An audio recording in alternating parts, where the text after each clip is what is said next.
Hello everyone, my self doctor Ankit Khetan, neurologist. आज का topic है राइटर्स क्रैम्प। तो writer's cramp it is one of the most common cause of task specific dystonia या फिर focal dystonia. इसमें होता क्या है कि जो भी लोग ज्यादा एक्सेसिव लिखते हैं उनको उस दौरान ही एक एबनॉर्मल पोस्चरिंग और एक एबनॉर्मल मूवमेंट होने लगता है उनके फिंगर्स या उनके रिस्ट जॉइंट पे भी हो सकता है। तो होता क्यों है? क्योंकि it occurs because of the co contraction of the antagonist muscle. मतलब जिस मसल को हमको यूज करना है लिखने के साथ और उसके साथ ही कुछ मसल रिलैक्स होनी चाहिए, लेकिन वो मसल रिलैक्स ना होकर वो भी कॉन्ट्रैक्ट होना स्टार्ट हो जाती है।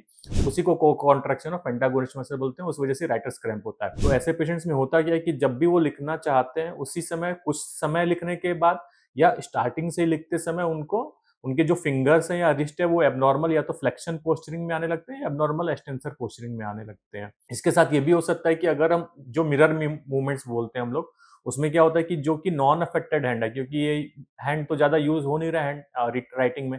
तो अगर हम पेशेंट को बोलते हैं कि इस हाथ से लिखो, तो जो उनका अफेक्टेड हैंड है जो कि रेस्ट में है उसमें भी लिख रहा होता है पेशेंट इस हाथ से, लेकिन इस हैंड में भी एबनॉर्मल या तो फ्लेक्शन या एबनॉर्मल एक्सटेंशन होना चालू हो जाता है फिंगर से या रिस्ट। तो इसको हम लोग मिरर मूवमेंट बोलते हैं। काफी कॉमन है। जो भी बच्चे यूपीएससी की तैयारी करते हैं या जो बैंक में काम करते हैं जिनको मैक्सिमम टाइम लिखना रहता है, उनमें काफी कॉमन देखा गया राइटर्स क्रैम्प।